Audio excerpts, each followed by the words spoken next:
The day Margaret Collins finally opened the old shoebox hidden in her bedroom closet, the truth inside it threatened to destroy the love her children still believed they had grown up in. From the outside, Margaret's little house in Cedar Grove, Ohio, looked like every other aging home on Maple Street. White siding, blue shutters, a porch swing that creaked in the autumn wind. The American flag by the mailbox was slightly faded at the edges, but still neatly hung. Neighbors saw flower beds, wind chimes, and a quiet widow who waved at school buses and brought casseroles to church potlucks. No one saw the secret resting above her head all these years.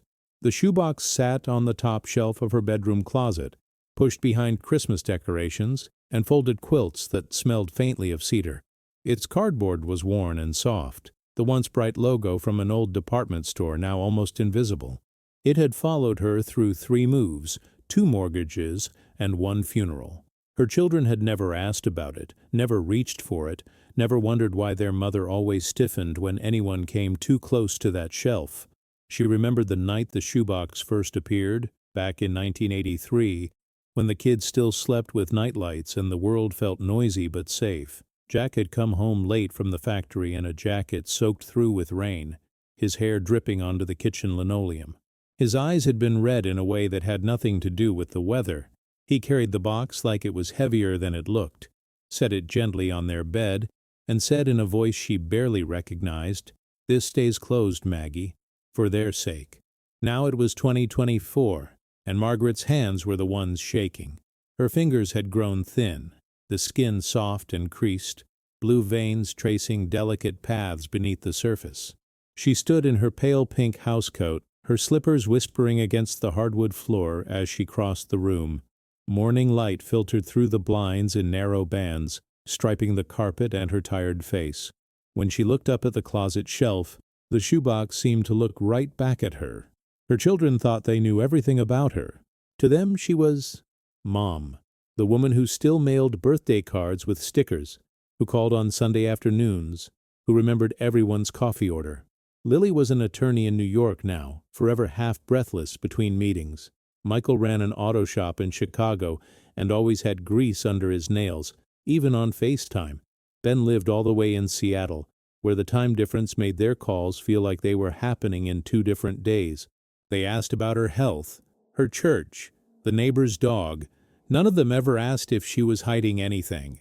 The shoebox had survived every era of their lives without being touched.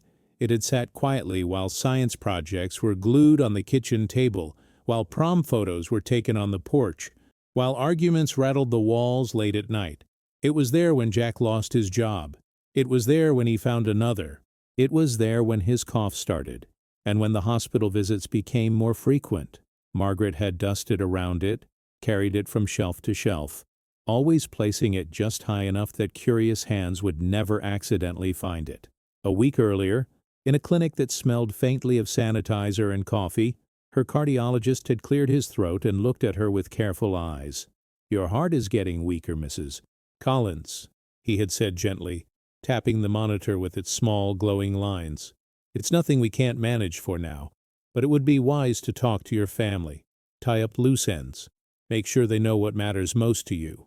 The phrase "loose ends" had followed her home like a shadow. That night, sleep refused to come. Margaret lay in the dark, listening to the gentle hum of the refrigerator down the hall, the tick-tick of the old clock in the living room. Her late husband's side of the bed felt as cold and empty as it had for years.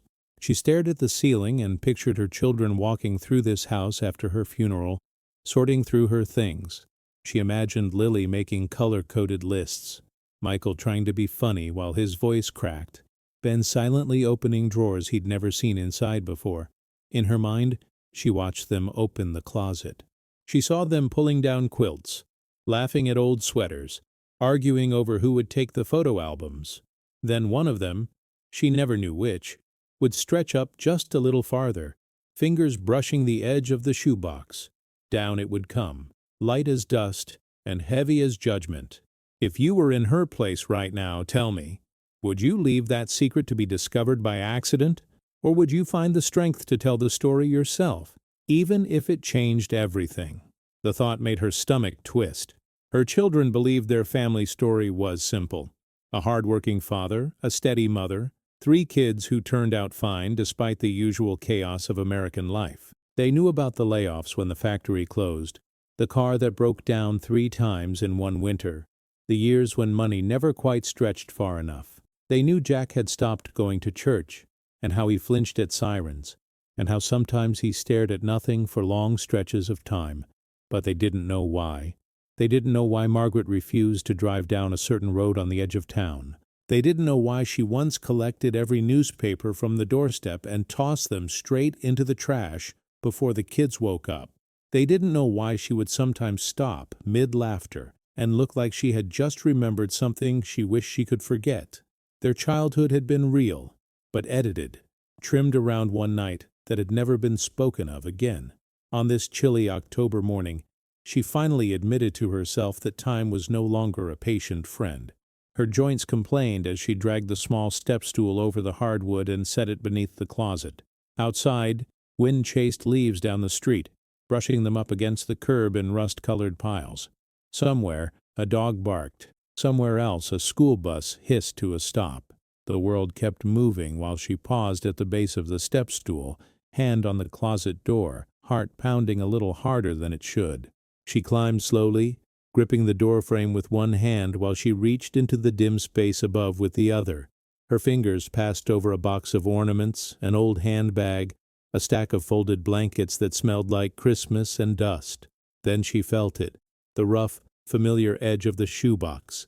Even after all these years, the touch of it sent a small electric shiver up her arm, as if the cardboard itself remembered what it was hiding. For a moment she almost snatched her hand back. In an instant she was back in that long-ago bedroom, younger and less tired, with thunder rolling outside, and the kids asleep down the hall. Jack had stood at the foot of the bed, rain dripping from his hair onto the faded comforter. He had placed the brand-new shoebox between them like an offering. No, like a warning.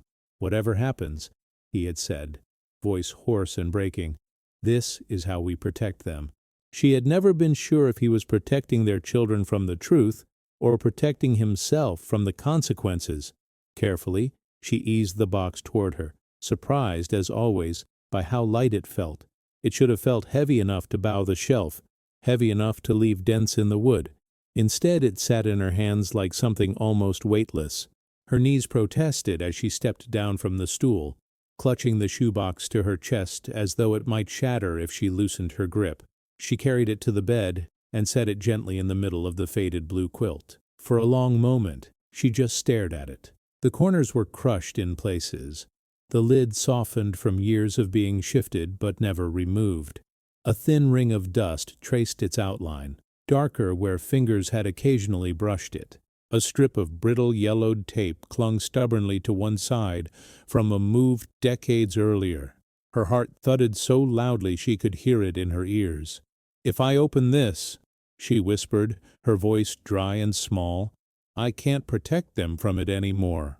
Faces rose in her mind. Lily at 8, proudly holding up a spelling bee trophy.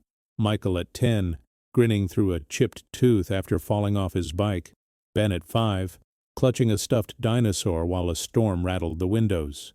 Then came later images. Lily shouting at Jack in the kitchen. Michael refusing to come home for Thanksgiving. Ben going silent for months after college, answering her calls with tired one-word answers. How much of that distance, that hurt, traced back to something they had never been allowed to understand? Her eyes burned, and she pressed the back of her hand against them, careful not to smear the thin line of eyeliner she'd applied out of habit. Keeping the secret had felt like love once. Don't let the children carry this. Let them have a normal life. Let them believe the world is hard, but fair. Yet now, with the doctor's words still echoing in the shoebox on her bed, she wondered if her silence had truly protected them, or if it had just left them alone in a story full of unexplained shadows.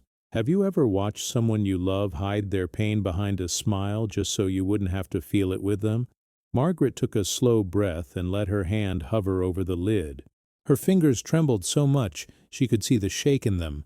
For a fleeting second, She wished someone else could decide for her. A pastor, a doctor, even a stranger on a late-night call-in show.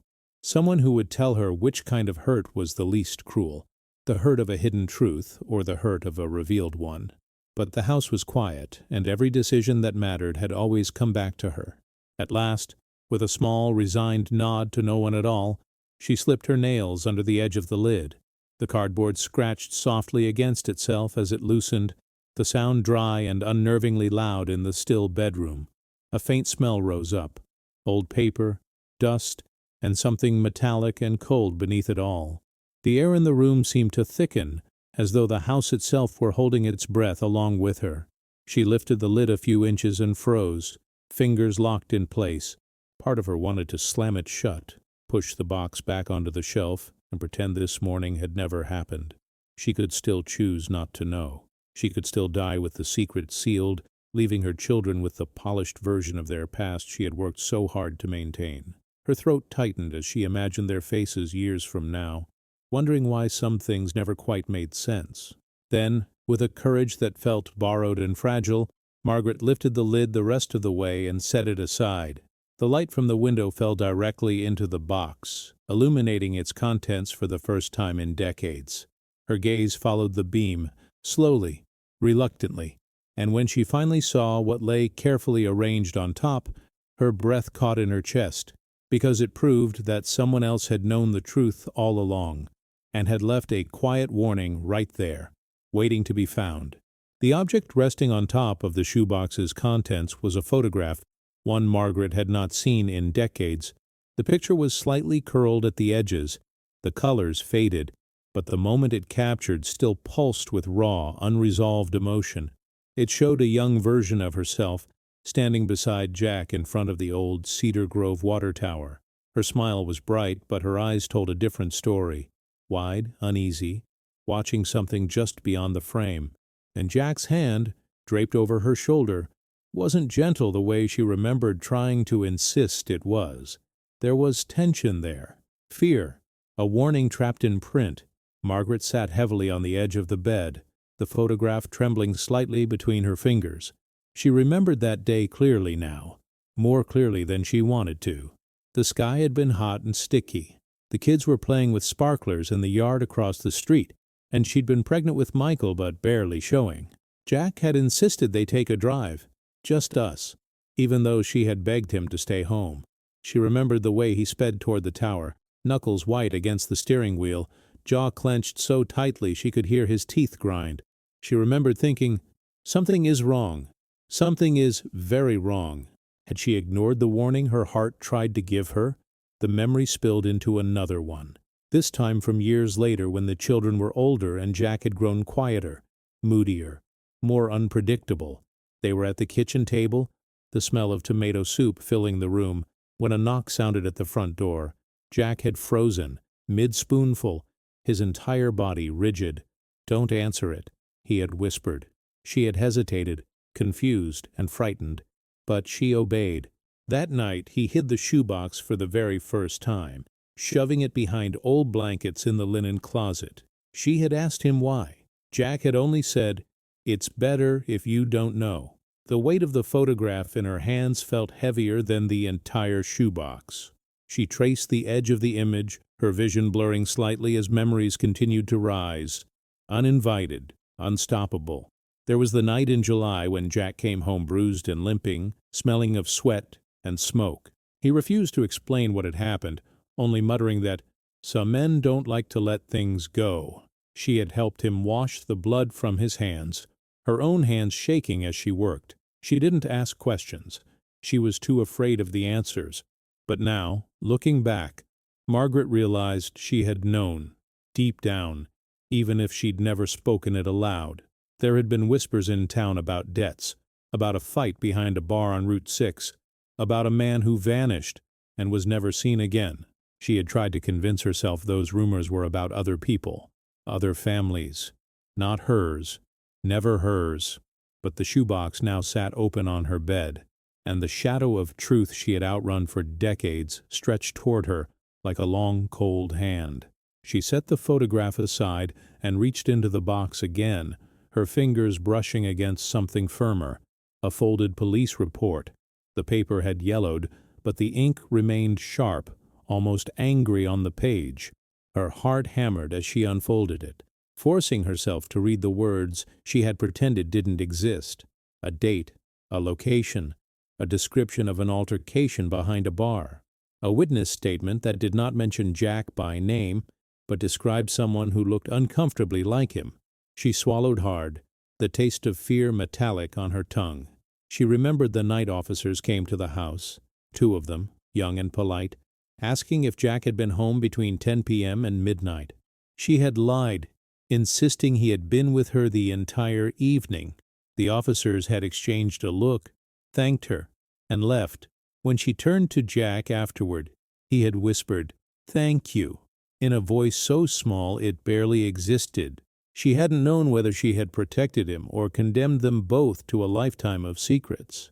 If you were her, standing in that kitchen, heart pounding, would you have protected the person you loved, even if you sensed they were hiding something dangerous? Margaret blinked as another memory surfaced. The letter Jack received in the mail 3 days after the police visit. He had opened it at the kitchen table, gone pale, and shoved the contents into the shoebox before she could see. That night she heard him crying quietly in the bathroom, the faucet running to mask the sound. She had never seen Jack cry before, not even when his father died. She had sat outside the door, wishing she knew how to help him, or whether helping him meant walking away. She pressed a hand over her mouth, remembering the last conversation she ever had with Jack about the box. It was the night he told her about his diagnosis, the night everything changed. He had looked at her with hollow eyes and said, "I made mistakes, Maggie. Big ones. I thought burying them would protect you. But all I did was bury myself." She had reached for him, but he had stepped back, unable to meet her gaze. "If anything ever happens to me," he had said, "you'll need to decide whether the truth belongs to them or whether it dies with me." Tears slipped down her cheeks as she placed the police report beside the photograph. The box seemed deeper now, darker, as if it held not just objects, but the weight of a lifetime she had tried so desperately to control. She reached again, pulling out a small metal key taped to an envelope. Her hands trembled as she turned the envelope over, recognizing Jack's handwriting. Slanted, hurried, almost panicked. She hadn't seen his handwriting since the birthday card he wrote shortly before he passed. The sight of it made her chest ache. She slid the key free and tucked it into her palm. The envelope itself was thick, heavy with folded pages inside. She hesitated, not sure she was ready to read Jack's words yet. Instead, she set it beside her and leaned back, letting the memories swirl around her like dust in sunlight. She remembered the good moments, too. Jack teaching the kids how to ride bikes, his laugh echoing across the backyard during barbecues, the way he danced with her on their anniversary even when no music played. She remembered loving him fiercely, even when she didn't understand him. But love, she realized, had not been enough to erase the truth. It had only disguised it, wrapped it in silence and hope. And now, the silence was breaking. She reached for the envelope again, her breath catching as she eased the flap open. Inside were several handwritten pages, Jack's confession or apology, or maybe both. She wasn't ready to read them yet, but she could feel the truth humming beneath the surface like an approaching storm. Margaret wiped her tears and looked back into the shoebox, her gaze settling on one final item she hadn't noticed before, a small black cassette tape wrapped in tissue paper. Her heart lurched. She hadn't owned a cassette player in years, but the tape had a label written in Jack's unmistakable scrawl, a date, a single sentence, and a name she had hoped never to see again. Her breath caught in her throat as she whispered the name aloud, the sound trembling in the stillness of the room. And just as the word left her mouth, something unexpected happened, something that made her spine turn cold, and her hands clenched tightly around the edges of the shoebox, because someone else had written on the back of the cassette label, and Margaret recognized the handwriting instantly. Margaret stared at the back of the cassette label, her breath trapped somewhere between her chest and throat. The handwriting, though shakier and less controlled, was unmistakably her daughter Lily's. The looping L, the tight curl of the Y, the slight upward slant, she would have recognized it anywhere. Lily had written something on this tape. Lily had touched this secret. But how? And when? Margaret's hands trembled so badly she almost dropped the box. The room tilted slightly as she sank back onto the bed. The small house felt suddenly claustrophobic, as if the air itself had grown heavier with the weight of unanswered questions. She ran her thumb over the faint blue ink of Lily's handwriting, trying to understand the impossible. Her daughter, her ambitious, guarded, distant daughter, had somehow known about the cassette, or at least she had known enough to write on it. Margaret whispered, "Lily, what did you see?" Her voice cracked on the last word. She flipped the cassette over, running her fingers across Jack's original label. The date was from the summer of 1997, 3 months after the night she had lied to the police. The sentence scribbled beneath it was short, cryptic, and chilling. "Listen only if you must." That was Jack's voice in ink. Clear, firm, afraid. On the back, in Lily's handwriting, there were only 4 words. "Mom, we need to talk." Margaret's pulse hammered in her ears. She tried to force her thoughts into order, but they scattered like leaves in the wind. If Lily had seen the tape, she would have confronted her. Lily wasn't the type to stay silent. She challenged judges, argued with professors, and once stood up to a man twice her size during a subway altercation. Silence was not in her nature. Unless Lily had been protecting something too, or someone. A disturbing possibility crept into Margaret's mind. What if Lily knew more than she ever let on? What if she had been carrying her own version of the truth, alone, for years? Memories of Lily's teenage years suddenly clicked into place in uncomfortable ways. The way she avoided Jack during her senior year of high school. The night she came home shaken after hearing raised voices from the garage. The day she asked Margaret out of nowhere, "Mom, do you believe people can change even after they've done something terrible?" At the time, Margaret brushed the question aside, thinking Lily was talking about a friend. But what if she hadn't been? "Tell me, have you ever realized too late that someone you love has been crying out for help in silence?" Margaret wiped her palms against her housecoat and picked up the envelope containing Jack's handwritten pages. Maybe the letter held answers. Maybe it held more questions. She unfolded the first sheet, her eyes scanning the messy writing. Jack had never been good with words. He crossed things out, rewrote entire sentences, rambled when he was emotional. But one line, written cleanly and without hesitation, stopped her breath. Someone saw what happened that night. Her fingers tightened around the paper until it crinkled. Someone saw. Someone besides the witness who had given the vague statement to the police. Someone who had known enough to make Jack terrified. She read further, her throat tightening. Jack wrote about a man he used to work with at the factory, Tom Weaver. Tom had always been unpredictable, volatile, even cruel. He'd been fired for starting a fight on the warehouse floor, and Jack wrote that Tom had followed him the night of the altercation behind the bar. He wrote that Tom had taken something from him, something important, something that could destroy everything. Margaret's hands shook harder. She flipped to the next page. Jack described a meeting behind the old water tower, a demand for money, a threat toward the family, and then something that made Margaret's heart stop cold. "I think he left evidence. I heard him say he recorded it." Recorded. A recording. A cassette. Was that what the tape in the box contained? Evidence? A confession? A threat? She felt dizzy, her vision blurring at the edges. She pressed a hand to her chest and tried to breathe. Her gaze fell again to the tape resting on the quilt. The cassette suddenly looked more sinister, as if it were a small plastic time bomb. She imagined what might be on it. Jack's voice trembling, Tom's voice threatening, the sounds of violence, guilt, fear, or worse, something involving Lily, something Lily had tried to warn her about, but Margaret had been too afraid to see. She whispered, "Oh, Jack, what did you leave us?" A part of her wanted to shove the tape back into the shoebox, tape the lid shut and bury it deep in the attic. She didn't want to hear Jack's voice reliving the worst night of their lives. She didn't want to learn how deep the betrayal went. She didn't want to know what her daughter had seen, but another part of her, small, trembling but persistent, knew she had to. Secrets had poisoned their family long enough. If you were holding a truth that could shatter your family or finally heal it, which would you choose? Margaret forced herself to stand, her knees stiff and aching.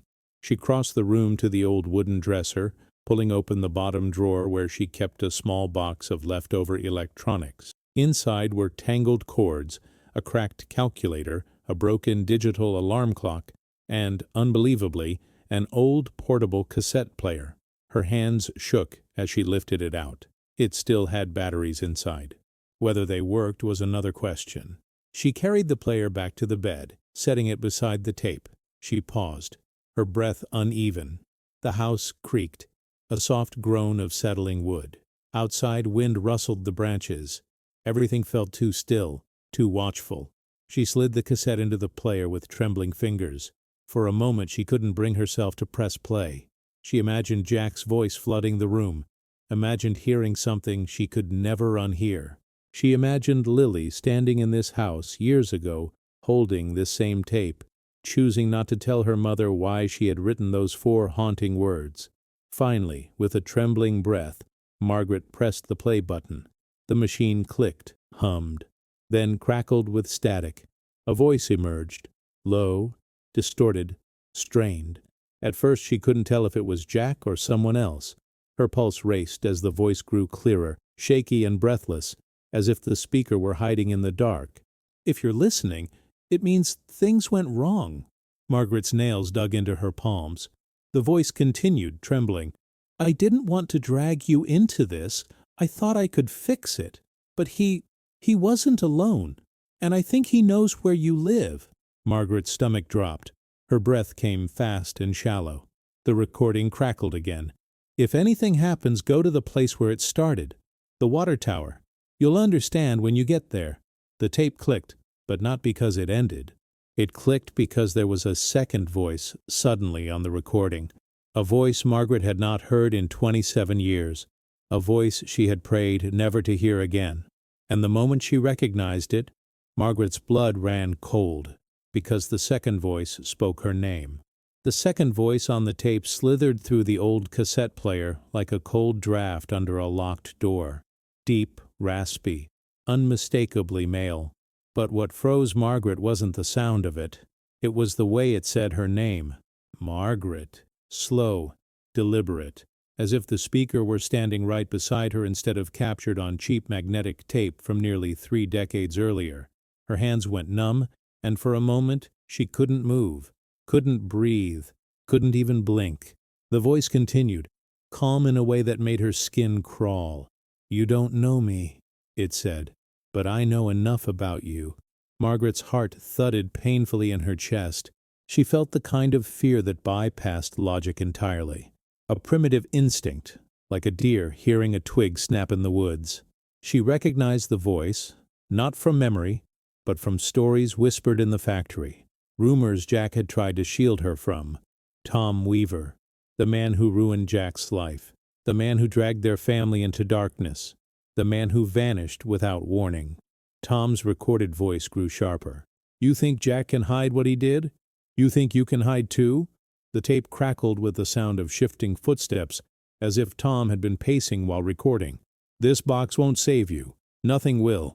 Margaret's breath hitched, and she clasped a hand over her mouth to stop herself from crying out.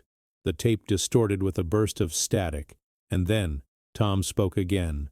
Quiet this time, almost whispering. "Tell your children the truth before I do." Margaret hit pause instinctively, as if she could stop Tom's threat from echoing in her head. The house felt colder now, shadows stretching across the bedroom in a way they hadn't before. She pressed her palm against her chest, trying to steady her breathing. Why had Jack kept this? Why hadn't he destroyed the tape? And how had Lily, sweet, determined, stubborn Lily, found it years later? What had she heard? And why had she never said a word? She stared at the cassette player, terror and dread twisting inside her like tangled wire. If Tom Weaver had made a recording, it meant he had planned something, left something, and if Jack had kept it hidden, it meant he believed the danger hadn't truly passed. Margaret suddenly realized the shoebox wasn't a confession. It wasn't even guilt. It was insurance. It was Jack's desperate attempt to keep his family safe from a threat he never fully outran.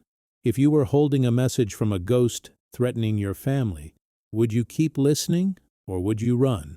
Her fingers shook as she pressed play again. Jack's voice returned, strained and wavering. "If anything happens to me," he said, "don't trust the police. Don't trust anyone who comes asking questions. They don't know the whole story. They don't know what he did." Margaret swallowed hard, forcing herself to stay still. Jack took a shaky breath on the recording. "Maggie, if you're hearing this, I'm sorry. I never meant for you to get hurt." His voice cracked. "I did what I had to for the kids." Another click, another shift in tone. The recording grew muffled, as if someone had covered the microphone with their hand. Then came a sentence that made the hair on the back of Margaret's neck stand straight up. Jack whispered, "And Maggie, don't let Lily near him again." The breath left Margaret's lungs. Her vision blurred. Near him? What did that mean? What had happened between Lily and Tom Weaver? Had something happened that Lily never told her? Guilt stabbed Margaret's chest, sharp and deep. She had been so focused on protecting her children from Jack's secrets that she had never once considered the possibility that someone else had hurt them first. For a moment, she couldn't bring herself to keep listening. She pressed pause again, gripping the sides of the cassette player so hard her knuckles whitened. Her mind raced back through the years. Lily at 16, coming home late. Lily at 17, quieter, more withdrawn. Lily at 18, arguing with Jack, yelling, "This isn't about me," before storming out of the house. Margaret had assumed it was typical teenage rebellion, but now the pieces snapped into place with terrifying clarity. Maybe those weren't teenage storms. Maybe those were aftershocks of something darker. Margaret's stomach twisted. She pressed play once more, because now she needed answers more than she feared them. The cassette whirred as Jack continued. "If he ever comes back," Jack said, "you take the kids and leave Cedar Grove. Don't stay. Don't trust anyone who says they can help." Margaret closed her eyes. She had lived in Cedar Grove her entire life. She raised her children here, and now she learned she had been living inside a threat she didn't even know existed. The recording clicked again, followed by a rustling sound. Maybe Jack moving, maybe Tom approaching, maybe something else entirely. Then came Tom's voice once more, low and mocking. "You can't hide forever, Margaret." Her entire body shivered. Tom had said her name twice, directly, purposefully. How had he known her name so intimately? Had he followed her, watched the house, watched them? The tape snapped to silence, and the player clicked off with a dull, lifeless thud. Margaret stared at it, her pulse racing, her breath shaking. She felt like she was standing at the edge of a cliff she never realized she had been climbing her entire adult life. She whispered, "Oh God, what did we live through?" The silence of the house felt suffocating. She set the cassette player aside and reached for the rest of Jack's letter. She needed to know everything, needed to know why her daughter's handwriting was on that tape, needed to know what Jack had been protecting them from, needed to know why Tom Weaver had vanished and why the police had never found him, needed to know why her family had been living inside a shadow that kept shifting shape. Margaret unfolded the next page, her eyes scanning line after line of confessions and revelations. Jack wrote about debts, threats, fear, mistakes he could never undo. But then she reached the sentence that made her blood run cold. What happened to Tom wasn't an accident. Margaret's breath caught. She reread the line, her heart pounding painfully against her ribs. Wasn't an accident. The words echoed through her mind. Had Jack? No, he wouldn't. He couldn't. But the tremor in her hand said she wasn't sure anymore.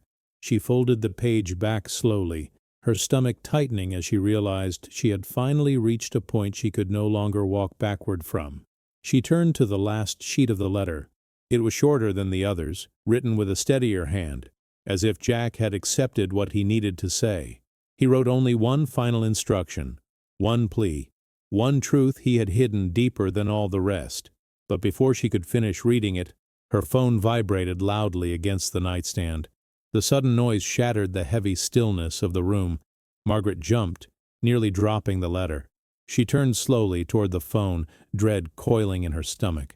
Caller ID lit up the screen, and when she saw the name flashing across it, her heart stopped completely, because it was Lily calling, and Lily never called this early, unless something was terribly, terribly wrong. Margaret's fingers trembled as she reached for the phone. Her heart pounded so loudly she could barely hear the device buzzing against the wooden nightstand. Lily never called before noon, not with her court schedule, not with her constant stream of meetings, not with the way she treated mornings like battlefields she needed silence to conquer. Something was wrong, terribly wrong. Margaret swallowed hard and pressed the green answer button with a shaking hand. "Lily?" she whispered. For a moment there was only breath on the other end, uneven, unsteady, almost frightened. Then her daughter's voice cracked through the line, fragile in a way Margaret hadn't heard since Lily was a teenager. "Mom, are you home?" Margaret's chest tightened. Lily sounded so unlike her usual controlled, analytical self that the question alone sent a cold shiver down her spine. She clutched the phone tighter. "Yes, honey. What is it? What's going on?" There was a pause, too long, too heavy. Margaret heard a tremor in Lily's breath. "Mom, I need to tell you something, and I need you to stay calm." Margaret's stomach twisted violently. The last time Lily used that tone was the day she called from college to say she had been followed home after a study session, her voice quivering with fear she tried to hide. Now, decades later, that same tremble returned. "Lily," Margaret said softly, "tell me what happened. You're scaring me." Another pause. Then Lily exhaled shakily. "Mom, someone contacted me." Margaret's pulse spiked. The room seemed to shrink. "What do you mean?" she whispered. Lily continued. "Last night, I got an email from someone using an anonymous address, but they knew things about our family, things I never told anyone." Margaret's grip tightened on the bedsheet. Her breath hitched. "What did they say?" Lily's voice fell to a whisper. "They said I should have told you the truth years ago." Margaret froze. That sentence hit like a physical blow. Her gaze drifted slowly toward the shoebox on the bed, the cassette player still open, Jack's letter still in her lap. She felt like the floor beneath her had turned to thin ice. "Lily, sweetheart, what truth?" Silence again. This time longer. Weighted. Almost unbearable. Margaret closed her eyes tightly, forcing herself to breathe. Memories of Lily's teenage years swirled around her. Moments she had dismissed, explained away, filed under normal teenage angst. Except now they didn't feel normal at all. In a voice barely holding together, Lily finally answered, "Mom, I saw something when I was 17. Margaret's lungs refused to expand. Her vision blurred at the edges. What did you see?" she whispered. She could barely force the words out. Lily took a shaky breath. "I never wanted to tell you because I knew it would break you, but I heard Dad arguing with someone behind the garage, and I saw who it was." The room felt too small, too dark, too cold. Margaret dug her nails into her palm. "Who?" Her voice cracked. "Who was he talking to?" When Lily spoke again, her voice was so small Margaret barely recognized it.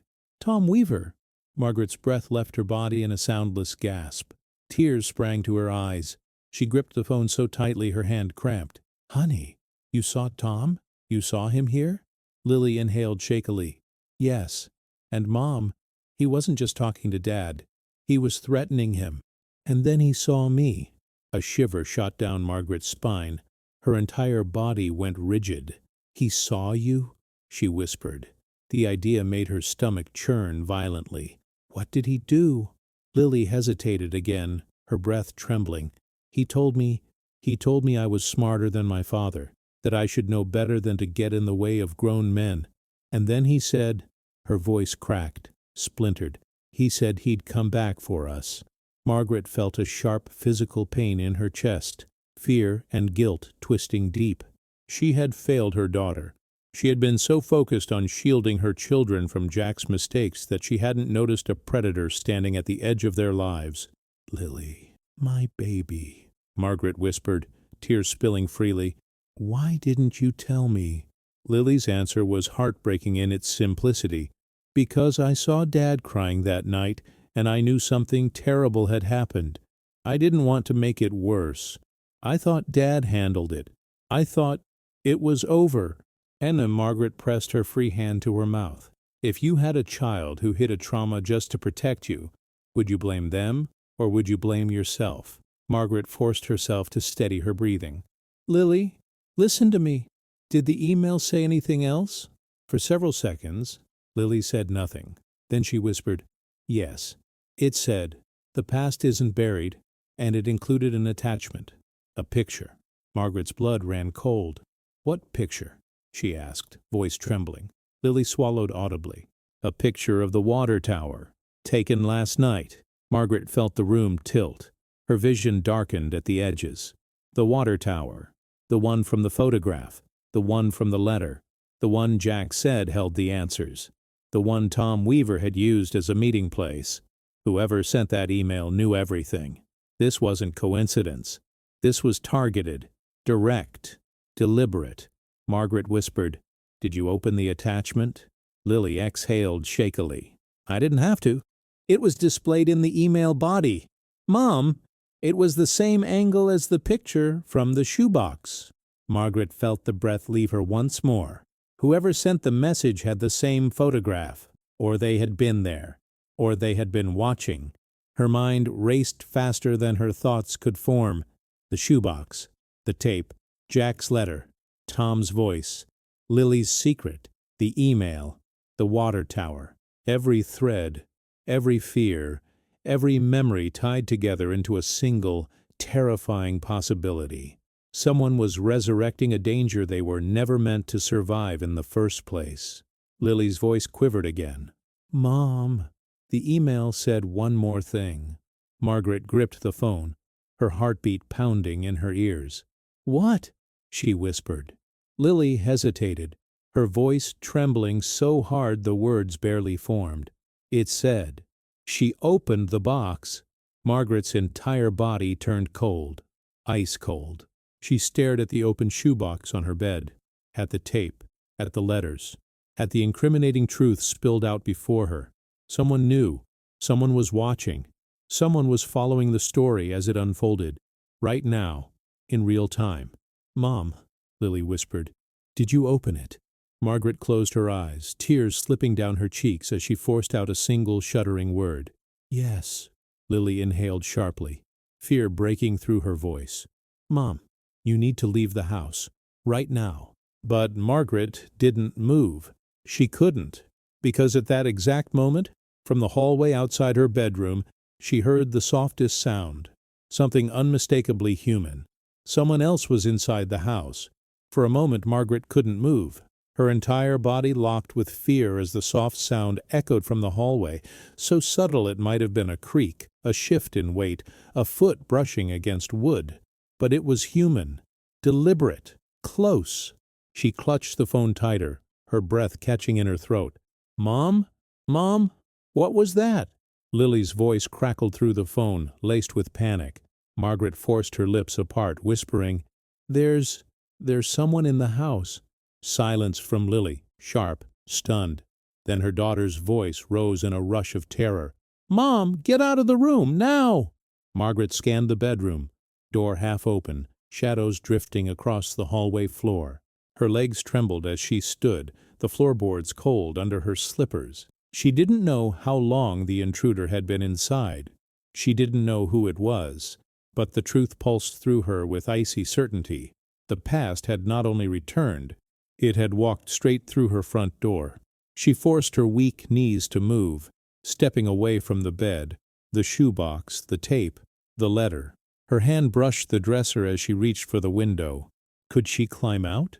Would her 80-year-old body survive the fall? The drop wasn't far, but her bones were fragile, her balance unsteady. "Mom," Lily pleaded through the phone, Say something. Margaret breathed. I'm here. I'm okay. I'm trying to think. Another sound drifted from the hallway, this one clearer. A slow, deliberate step. Margaret's heart raced. Whoever was inside wasn't hiding anymore. They wanted her to know they were there. She pressed her hand to her mouth to keep from gasping. Why hadn't she locked the front door? She'd never locked it during the day. Cedar Grove had always felt safe, a small Ohio town where neighbors waved and kids played in the street. But that illusion had shattered the moment she opened the shoebox. She edged toward the nightstand and opened the drawer silently with trembling fingers. Inside lay a pair of scissors, small and dull, used mostly to trim loose threads. She picked them up anyway, gripping them tightly though they felt ridiculously inadequate. Lily whispered urgently, "Mom, please, leave the house. Don't try to fight anyone." Tears welled in Margaret's eyes. "I'm not fighting," she whispered. I need to be careful." She moved toward the door, inching closer, listening, every sound amplified by fear. The hallway light was off. The only illumination came from the bedroom lamp, casting a faint golden glow into the corridor. She could see a shadow on the far wall, still, unmoving, as if waiting. Her breath caught. "If this moment hits you," her mind whispered, echoing the CTAs she used to read in books she loved, "tell me, who would you trust when the house you built turns against you?" Margaret stepped forward and then froze. A voice drifted from the hallway, soft, familiar. "Mom!" Her breath collapsed into her chest. Her grip loosened on the scissors. Because that voice wasn't Tom Weaver. It wasn't a stranger. It wasn't a threat whispered from the past. It was a voice she knew better than her own heartbeat. "Ben?" she whispered, barely managing sound. Her youngest son stepped into view, the shadows peeling away from his tall frame. His hair was messy, eyes tired, face pale. He wore a navy hoodie and jeans, snow still melting on his shoulders. Margaret stared, unable to comprehend what she was seeing. "Ben, sweetheart, what are you doing here?" Ben lifted his hand slowly, showing he wasn't dangerous. "Mom, I didn't mean to scare you." His voice wavered. "I knocked, but you didn't answer. The door was unlocked. I heard you talking, and then crying, and I just came in." Margaret's knees nearly buckled with relief so strong it felt like pain. She pressed a shaking hand to her chest. "Oh, God, Ben!" Tears blurred her vision. Lily's frantic voice burst from the phone. "Mom, what happened? Who's there? Mom!" Margaret exhaled. "It's Ben, honey. He's here. He scared me half to death, but it's Ben." Lily's breath rushed out in a gasp of relief, but quickly shifted to frustration. "Ben, why is he there? Why didn't he call?" Margaret looked at her son. His eyes dropped to the floor. "Because," he said quietly, "I didn't want anyone to talk me out of coming." Something in his tone made Margaret's spine stiffen. "Ben, what are you not telling me?" He hesitated, then lifted a backpack from his shoulder and set it gently on the edge of her bed, right beside the shoebox. Margaret's heart lurched. "Ben," she whispered, "you shouldn't be touching that." Ben's face tightened with pain. "Mom, I know about the shoebox." The words landed like a blow. Margaret stepped back, her breath catching. "How? How could you possibly—" Ben rubbed a hand over his face. "Lily called me last night. She said you might open it soon. She was scared. She thought you deserved help." Lily's voice echoed through the phone. "I didn't know he'd fly there. I didn't want Mom to face it alone." Ben swallowed hard, his eyes glistening. "I took the first red-eye flight. I rented a car. I drove straight here." He stepped closer, lowering his voice. "Mom, I'm sorry for breaking in, but I needed to be here. For you." Margaret's chest tightened painfully with a mix of love and regret. Her children, each carrying secrets, fear, guilt, were now orbiting the same truth she had tried to bury beneath cardboard and silence. She reached out, taking Ben's warm hand in her trembling one. "Oh, sweetheart, I'm so glad you're here." But the moment was fragile, temporary, because even though Ben was safe, the danger wasn't gone. Margaret stepped back, wiping her eyes. "Ben, Did Lily tell you everything? He hesitated. Not everything. She told me about the email. She told me someone knew, someone watching. He paused. She said you might be in danger. Margaret's breath trembled. Lily whispered through the phone, Mom, did anything else happen? Did anything move in the house? Did the door open? Did you hear anything besides Ben? Margaret closed her eyes. No, honey, just Ben. But a knot of dread still twisted inside her. If someone had sent that email, if someone knew she opened the box, how far were they willing to go? Ben crouched beside the bed looking into the shoebox. He picked up the cassette tape and frowned. This is what Dad kept hidden? He lifted it slowly. Mom, what's on it? Margaret hesitated. Her voice was barely a whisper. A message from your father and a threat from Tom Weaver. Ben froze. His jaw clenched. His hand tightened around the cassette until his knuckles whitened. Tom Weaver? Mom, he's dead. Margaret's breath stopped. What? Ben nodded slowly. He died 6 months ago. Car accident. It was in the Seattle news. I didn't think it mattered. Margaret's heart hammered violently. Dead. Tom Weaver was dead. Then who sent the email? Who took the photo? Who watched the house? Who followed the story in real time? Ben placed the cassette gently on the quilt and stood, his face ashen. Mom, if Tom is dead, then someone else knows the truth. Margaret's knees weakened. She grabbed the edge of the dresser to steady herself. If Tom was gone, then someone had taken his place. Someone who had access to his old threats, his old recordings, his old anger. Someone who still wanted something from her family. After all these years. Lily's voice trembled through the phone. Mom, Ben, one of you needs to speak. What's going on? Margaret looked at her son, her smallest child, now grown, standing inches from the secrets that had haunted their family for decades. His hand tightened into a fist, his jaw set with a quiet, furious determination she hadn't seen since he was a boy. He turned toward her slowly. Mom, whoever is doing this isn't trying to scare us. He swallowed hard. They're trying to finish something. Margaret's breath stilled. Finish what? She whispered. Ben opened his backpack and pulled out something she didn't expect, an old battered envelope. He handed it to her with trembling fingers. I wasn't going to show you this, but now you need to see it. Margaret stared at it, fear spreading through her like cold water. What is it? Ben's eyes held hers, haunted, hurting. It's from Tom Weaver, he said quietly, addressed to me. Margaret's entire body froze, because the postmark on the envelope was from 3 weeks ago. 3 weeks, after Tom Weaver had already died. Margaret stared at the envelope in Ben's hand as if it were a snake coiled and ready to strike. Her breath quickened, the edges of her vision tightening. No, she whispered, that can't be possible. Tom Weaver died months ago. Ben swallowed hard, his expression drawn with confusion and dread. I know, Mom. That's why I didn't want to show you. I didn't understand it myself. He ran a shaky hand through his hair. It arrived at my apartment in Seattle 3 weeks ago. No return address. Just my name. The envelope felt cold when Margaret touched it, almost unnaturally so.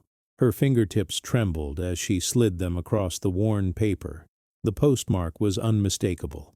Cedar Grove, her small Ohio town. The same place where Tom Weaver had once lived, worked, threatened, and vanished. Her heart pounded. Ben, she whispered, did you open it? Ben looked down at the floor. Not at first. I thought it was junk, or some weird mail mix-up. He hesitated. But after Lily called last night, I opened it. Margaret felt the air in her lungs turn thick. What was inside? Ben reached into the envelope and pulled out a single folded sheet of paper. Old, yellowing, like someone had kept it hidden for years before finally sending it. He handed it to her with care, as if it might crumble. Read it, he said softly, but be prepared. Margaret unfolded the letter, the paper crackling beneath her trembling hands. The handwriting was jagged, harsh, almost angry, yet undeniably Tom Weaver's. She remembered the way he used to sign his name on union forms when he worked at the factory. She had seen that handwriting only twice in her life, but once was enough to burn it into her memory. The letter was short, terrifyingly so. Ben, if you're reading this, it's because your father never told you the truth. He thought he could hide what happened, thought he could bury me. But the dead don't stay quiet forever. Margaret's chest tightened. The words blurred as tears filled her eyes. She forced herself to keep reading. Your mother knows more than she says. Tell her I kept everything. All of it. If she opens the box, I'll come home. Margaret's breath hitched violently. Her fingers slipped, and she almost dropped the letter. Ben stepped forward quickly, steadying her elbow. Mom, I didn't know what it meant. I thought it was some sick prank. Lily's voice crackled through the still open phone on the nightstand. Mom? Ben? What did the letter say? Margaret sank slowly onto the edge of the bed, clutching the letter to her chest. Her heart hammered wildly, each beat echoing with fear she had carried for decades. She picked up the phone with trembling fingers. Lily, the letter says, whoever sent the email, they know about the box. And they say your father buried the truth. Lily exhaled sharply, disbelief woven into every syllable. But if Tom is dead, how could he have sent anything? Margaret wiped tears from her cheeks. He couldn't. Someone else sent it. Someone with his words, his warnings. Someone who wants us to believe he's still… She couldn't finish the sentence. The room felt like it was closing in. Ben paced across the bedroom, agitation building in the tension of his shoulders. Mom, we need to think logically. Tom dies in Seattle. 3 weeks later, a letter using his handwriting shows up at my door.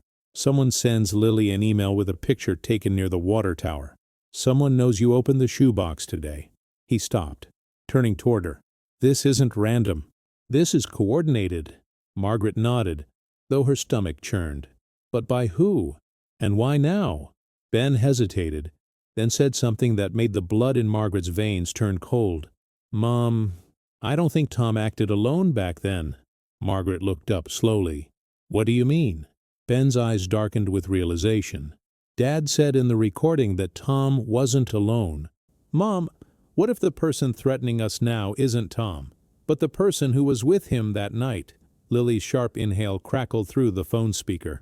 You think someone helped Tom? And they're still alive? Ben nodded grimly. And they want something. Something they think our family still has. Margaret clutched the shoebox, dread settling deep in her bones. But what? She whispered. What could possibly be left after all these years?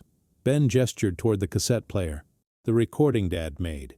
If Tom had a partner, maybe that partner believes Dad confessed something, or hid something. He paused. And that partner might think we know where it is. Margaret pressed a trembling hand against her temple as memories surged forward, hot, sharp, chaotic. Jack's trembling hands, his whispered apologies, his refusal to talk about that night, the way he jumped whenever someone knocked on the door, the time he paced the living room at 3 a.m., always staring out the window as if expecting someone to appear. She whispered, "Oh, God, we've been living in someone else's shadow." Ben knelt in front of her, his eyes softening. "Mom, this isn't your fault. You protected us the best you knew how." Margaret shook her head fiercely. "No, sweetheart, I protected you from the wrong thing. I should have prepared you. I should have told you the truth." Ben squeezed her hands. "Tell us now. Whatever you know. Whatever Dad told you." Tears stung her eyes. She took a deep breath and began. "I never saw what happened that night behind the bar, but Jack came home shaking. He said there was a fight. A man got hurt, maybe worse." Her voice cracked. "He said Tom had proof. Proof that could put him in prison." Lily's voice came through the phone, tense and fragile. "Mom, do you think Dad killed someone?" The room went silent. The question hung in the air like smoke. Margaret closed her eyes. "I don't know. Jack never said that. He only said he couldn't undo what happened." Her tears fell freely now. "I loved him, but he was scared. So scared." Ben rose and turned toward the window, running a hand through his hair. If someone else was there that night, someone helping Tom, someone who kept the evidence. He paused, voice tightening. Then they're not just threatening us. They're tying up loose ends. Margaret's pulse quickened. Loose ends. The same phrase her doctor had used. The phrase Jack wrote in his letter. The phrase in Tom's warning. Everything spiraled around those two words. Ben rushed to the shoebox, rifling through the contents.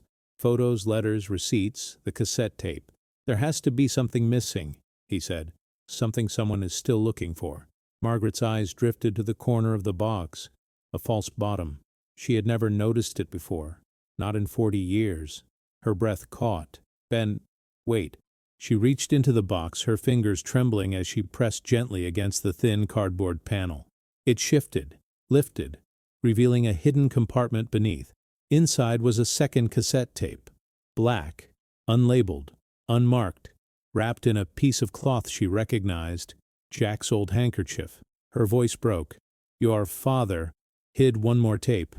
Ben stared at it, his jaw tightening. We have to listen. But Margaret shook her head violently. No, not yet. If this is what the person wants, if this is what they've been watching for, her breath trembled, then playing it might be exactly what they're waiting for us to do. Lily's frantic voice cracked through the phone. Mom, don't touch it. Don't play it. Don't give them what they want. Ben turned to Margaret, torn between fear and resolve. Mom, what should we do? Margaret lifted her gaze slowly, past her son, past the shoebox, toward the window where golden afternoon light filtered through the curtains. For the first time since the day Jack brought home the shoebox, something inside her shifted. Strength, resolve. She stood, her voice steadier than before. We're not victims, she whispered. We're not running anymore. Whoever is doing this, they want us afraid. They want us desperate. They want us controlled. She looked at her son, then at the phone. But they don't know what this family survived. Ben swallowed hard. So what do we do? Margaret took both tapes in her hands, the labeled one and the hidden one, and stared at them. We find the truth, she said softly, and then we end this. But as she said it, a new sound cut through the house. A slow, deliberate knock at the front door. 3 taps. Heavy. Waiting. Ben's eyes widened. Margaret's pulse stopped. Lily screamed through the phone. And then came a voice from the porch. Muffled, male, and unmistakably calm. Mrs. Collins, I think it's time we talked. The knock echoed through the small house like a warning shot. 3 slow taps. Measured. Confident. Unmistakably intentional. Margaret felt her pulse stutter, a surge of cold terror flooding her veins. Ben froze mid-step, his eyes wide, shoulders tense. The voice from the other side of the door came again, calm and disturbingly polite. Mrs. Collins, please open up. I know you're home. Margaret's breath trembled. She pressed a hand over her mouth as her heart hammered violently. Lily's voice burst through the phone speaker, frantic and rising. Mom, do not open that door. Do you hear me? Don't open it. Margaret backed away from the bedroom entrance, her grip tightening on the 2 cassette tapes. I won't, she whispered, but she wasn't sure if she believed it. Ben moved before she could say another word. He stepped into the hallway, shoulders squared, jaw set, placing himself between his mother and the unknown man outside. Stay here, he said firmly. Don't come out until I say. Margaret shook her head quickly. No, Ben, you're not confronting anyone alone. But Ben raised a hand, not in defiance, just in steady, protective insistence. Mom, please, I need you safe. Another knock. Harder. Sharper.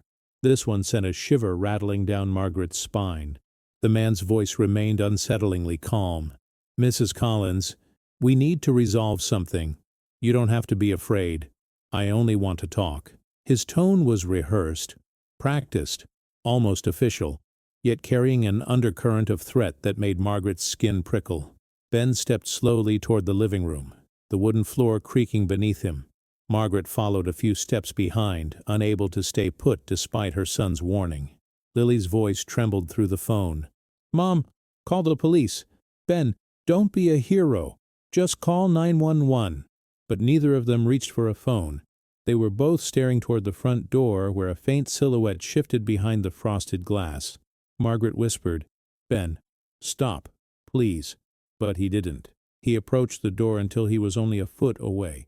He didn't touch it, just listened. He motioned for Margaret to stay back. She didn't. She hovered behind him, clutching his sleeve. The man outside exhaled slowly, the sound carrying eerily well through the door. "I know you opened the box," he said. Margaret's entire body went cold. "You can't hide the truth anymore." Ben's jaw clenched. "Who are you?" he called out, voice firm but strained. There was a pause, long enough to twist the tension even tighter. Then the man answered with a name that made Margaret's breath catch. "Thomas Weaver, Jr." The room spun. Margaret staggered backward, gripping the wall to remain upright. Ben turned sharply. Disbelief etched into his face. "Tom? Weaver? Jr.? Tom had a son?" Margaret felt her knees weaken. "No," she whispered. "Jack never told me. I never heard." But suddenly the pieces shifted with horrifying clarity. Someone still carrying Tom Weaver's anger. Someone still continuing his threats. Someone who grew up watching his father disappear and learned to blame the Collins family for it. Ben swallowed hard, stepping closer to the door. "What do you want?" His voice cracked slightly, but he didn't back down. Thomas Jr.'s voice was low and steady. "Answers," he said. "Truth. Justice for a man who never came home." His tone hardened. "Your father lied. Your mother lied. And your family thinks they can bury what happened. They can't." Margaret felt tears burn her eyes. "We didn't bury anything," she whispered. "We were terrified." A soft scoff sounded from the porch. "Terrified. My father vanished. Do you know what it's like growing up with no explanation? No body? No closure?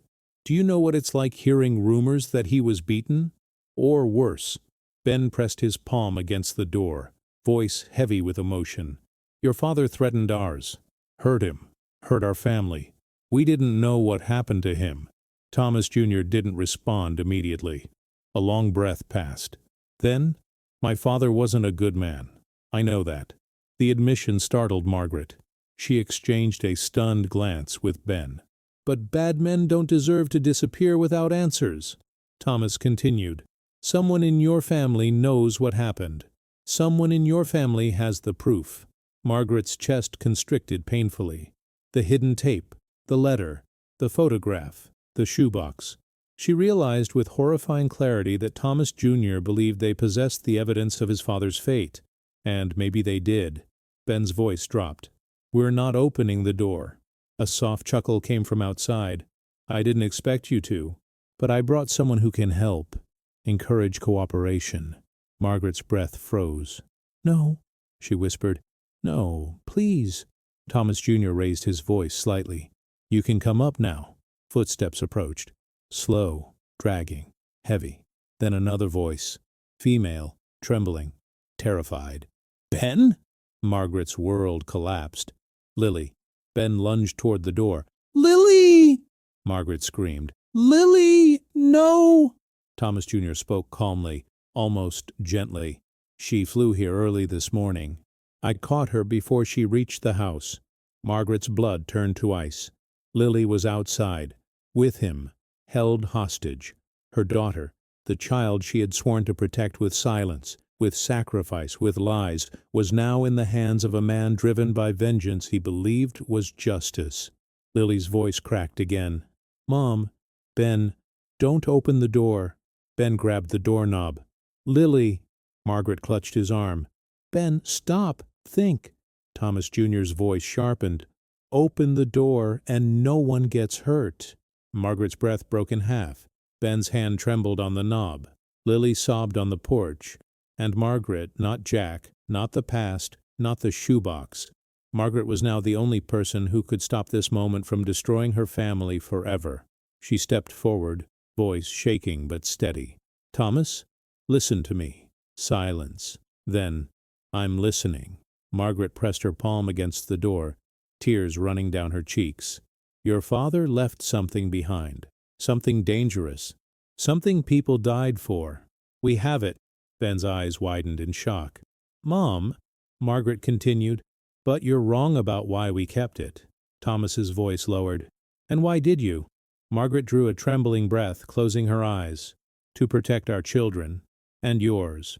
A beat of silence. 2, 3. The air hung heavy with uncertainty. Then, suddenly, a deafening crash came from the back of the house. A window shattering. A second intruder. Lily screamed. Ben cursed. Margaret spun toward the sound, just as heavy footsteps thundered inside. And before she could react, a shadowed figure lunged into the hallway, and Margaret recognized the face from a photograph she thought she'd burned decades ago. For a heartbeat, Margaret couldn't breathe. The figure who burst into the hallway seemed to drag the past into the present with him. His face, older, hardened, lined by years she couldn't account for, was still unmistakable. The same sharp jawline, the same narrow eyes, the same cruel smirk she had seen in one single photograph tucked deep inside the shoebox. A photograph she once tried to burn before Jack stopped her. Tom Weaver, she whispered. But no, this wasn't the father. The energy, the posture, the youth beneath the grime, everything pointed to someone else, someone connected by blood, someone who carried the same violence in his gaze. The man stepped forward, breathing heavily, glass crunching under his boots from the shattered window behind him. His eyes locked onto Margaret with unsettling recognition. "I'm not Tom," he said, voice sharp and cold. "I'm the one he trusted." Ben stood between them in an instant, shielding his mother. "Stay away from her," he shouted. The intruder tilted his head slightly, almost amused. "Relax. If I wanted to hurt her, I would have done it already." He then pointed toward the front door. "Your sister's outside with Thomas. I suggest you don't make this worse." Margaret's skin crawled. 2 men, 2 entrances, 2 threats closing in on her family from opposite sides of the house. She felt the room twisting, spiraling. "Who are you?" she demanded, voice trembling but fierce. The stranger smiled. A thin, chilling smile. "My name doesn't matter. What matters is what your husband did." He nodded toward the shoebox. "And what he took from us." Ben clenched his fists. "Dad didn't take anything from you." The man's eyes snapped to him. "Didn't he?"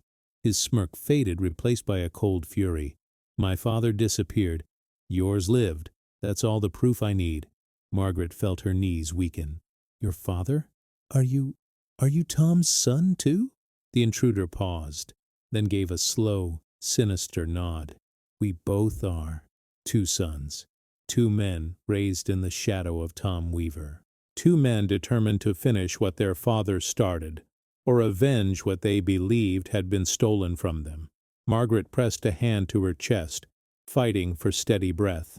"You've been following us, threatening us, watching us, because you think Jack killed your father." The intruder shrugged. "We don't think. We know." He pointed toward the hidden tape still in Margaret's hand. "And that, the last thing Jack recorded, proves it." Ben stepped forward, fury burning in his eyes. "You don't know anything about my father," the man scoffed. "I know he was the last person seen with Tom. I know he had motive, and I know he buried something that night." He leaned closer, voice low and venomous. "And I know he lied to all of you." Margaret's heart crumpled. Her voice wavered. "Jack was scared, but he didn't kill anyone. He told me—" The intruder cut her off with a laugh so sharp it made her flinch. "He told you, and you believed him?" He stepped forward, eyes narrowing. "Your husband destroyed our family, and now we're here to return the favor." Before Ben could move, the intruder lunged, not toward Margaret, but toward the nightstand. He grabbed the cassette player and one of the tapes, clutching them with a trembling, furious grip. "This is what we came for," he growled. "The proof." Margaret's breath caught. "No!" she cried, stepping forward. "You don't understand what's on that tape." The man glared at her. "Then you won't mind if we listen." Ben surged forward, tackling the intruder into the wall. The cassette player flew from his hands, clattering across the hardwood and sliding under the dresser. The hidden tape, Jack's second recording, fell near Margaret's feet. She gasped and dropped to her knees to grab it, hands trembling violently. The intruder shoved Ben away with surprising strength. "You shouldn't have done that," he hissed. Ben stumbled, caught himself and darted back toward Margaret. "Mom, come on." We need to get out of the house." But Margaret didn't move. She held the hidden tape tightly, staring at it, tears spilling. Everything they want, everything they're risking, everything they think they know. She swallowed hard. "It's all because of this." Suddenly, Thomas Jr.'s voice boomed from the front porch. "If you have the tape, bring it out now." Lily screamed again, terrified. "Mom! Ben! Don't open the door!" Margaret stood slowly, the tape clutched in her frail hand. Her mind raced. Fear, guilt, love all tangled together. This was her chance to end it, to stop these two men, to stop a decades-long nightmare. She could give them the tape. She could surrender. She could protect her children by sacrificing the truth. But another voice whispered from memory, Jack's voice. "If anything happens, Maggie, don't let them take the last thing that matters." Her hands shook violently. "Ben," she whispered, "I can't give them this." Ben nodded slowly, his breath heavy. "Then we run." Margaret closed her eyes briefly. She had avoided running her whole life. She had stayed silent, stayed still, stayed obedient to fear. But now, she had more clarity than she'd ever had. She opened her eyes. "No." Ben blinked. "No." Margaret lifted her chin. "We face this. Together." Before Ben could respond, footsteps thundered down the hallway, the intruder recovering, charging toward them. Margaret clutched the tape, turned toward her son, and whispered, "Follow my lead." Ben grabbed her hand. Together they rushed toward the back of the house, toward the shattered window the intruder had crawled through. Broken glass littered the floor, glinting under the dim light. Thomas Jr.'s voice roared from the porch. "Don't run!" Margaret ignored him. She reached the broken window and forced herself to climb through. Her knees ached. Her hands scraped against the jagged frame. But she didn't stop. Ben helped her down to the yard, then jumped after her. The backyard was eerily silent. Wind rustling through the trees, the fading afternoon sun casting elongated shadows. Margaret clutched the tape to her chest, breath shaky. "Ben, we need to go to the tower." Ben stared at her. "The water tower? Mom, why?" "Because your father said, that's where the truth begins." Footsteps thundered inside the house. The intruder was coming. Margaret grabbed Ben's wrist. "Please, trust me." Ben hesitated for only a second, then nodded. They ran. Leaves crunched under their feet as they fled through the yard toward the back gate that led to Cedar Grove's old trail system. The setting sun bathed the horizon in orange and gold, but the air felt colder than winter itself. Behind them, the front door slammed open. Thomas Jr.'s furious roar shattered the stillness. "Stop! Don't you dare run!" Margaret didn't look back. Her legs trembled. Her breath burned. But she ran. Ben glanced over his shoulder. Fear etched into every line of his face. "They're coming!" Margaret tightened her grip on the hidden tape. "Let them follow. We're going where this story ends." But just as they reached the tree line, just as the path bent toward the old water tower, a figure stepped out from behind the trees. Tall, silent, waiting. Ben grabbed Margaret, pulling her backward. "Mom!" The figure raised a hand. A gun glinted in the dying sunlight. And then the man spoke, in Jack Collins's voice. For a full second, Margaret forgot how to breathe.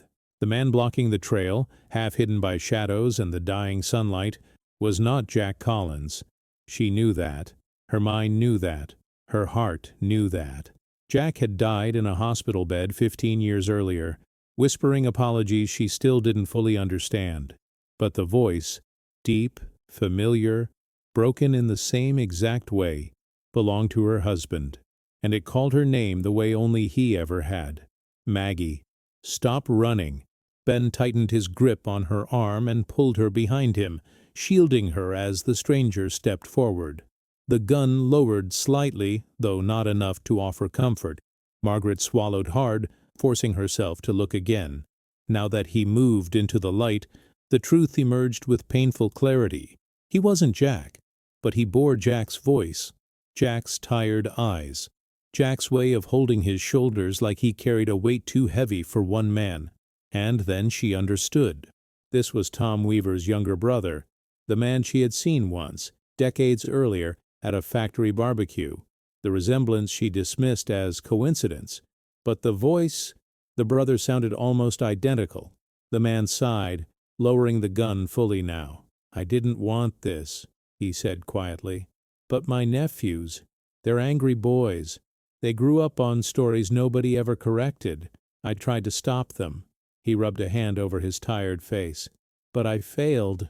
Ben stood rigidly, disbelief tightening his jaw. You're the one who sent the letter? The emails? The man shook his head. No, that was them. Thomas and Rory. His voice cracked with something that almost sounded like guilt. But when they found the old tape in my father's things, everything spiraled. Margaret felt the weight of the hidden cassette in her hand. Jack's last secret. Then why are you here? She asked softly. Why stop us? The man looked at her with tired, haunted eyes. Because you're not the ones who deserve punishment.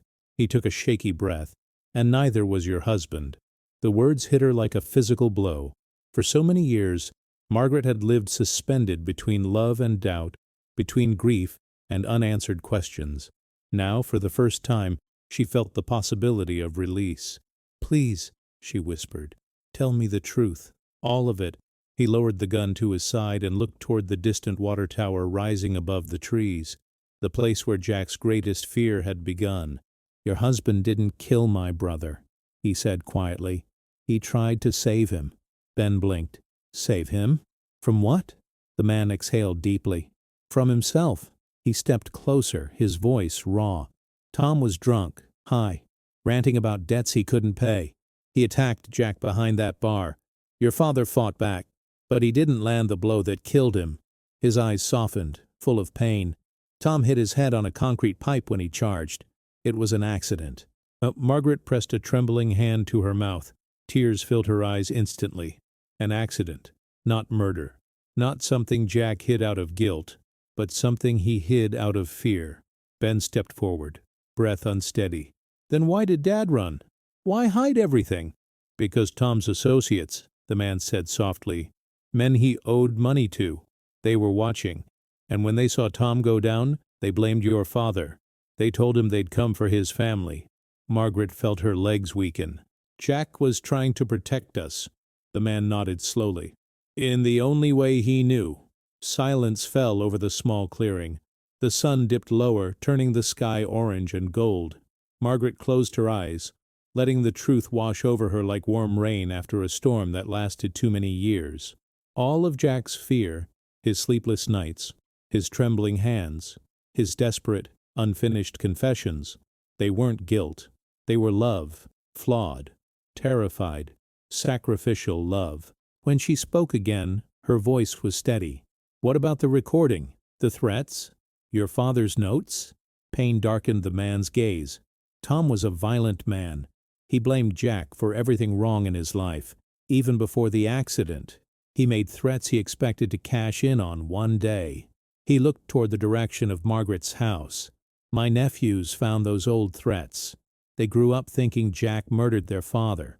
They believed the lies. They needed someone to blame. Ben clenched his fists, breathing hard.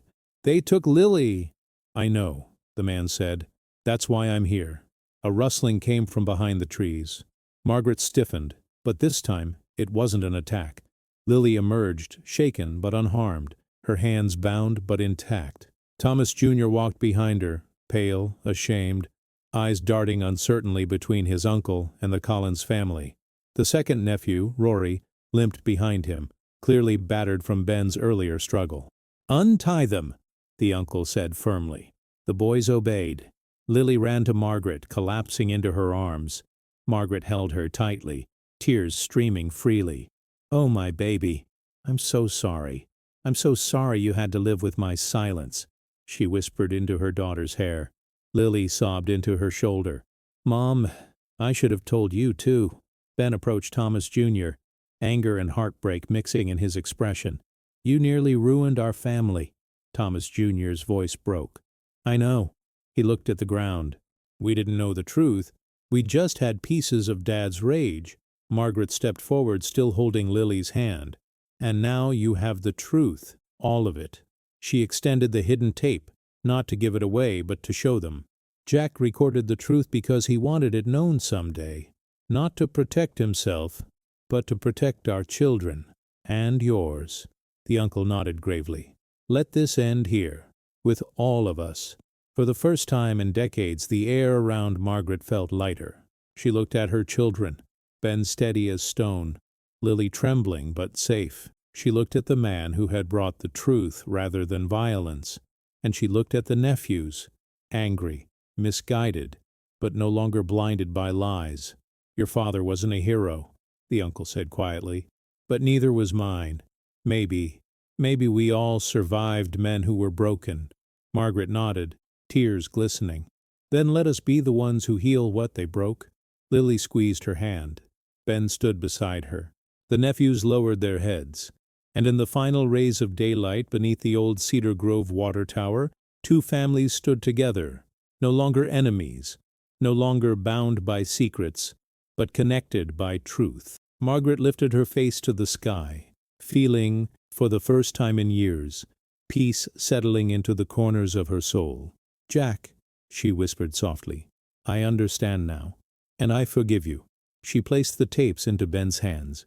Destroy them, she said quietly. All of them. No one needs these shadows anymore. Ben nodded, eyes shining.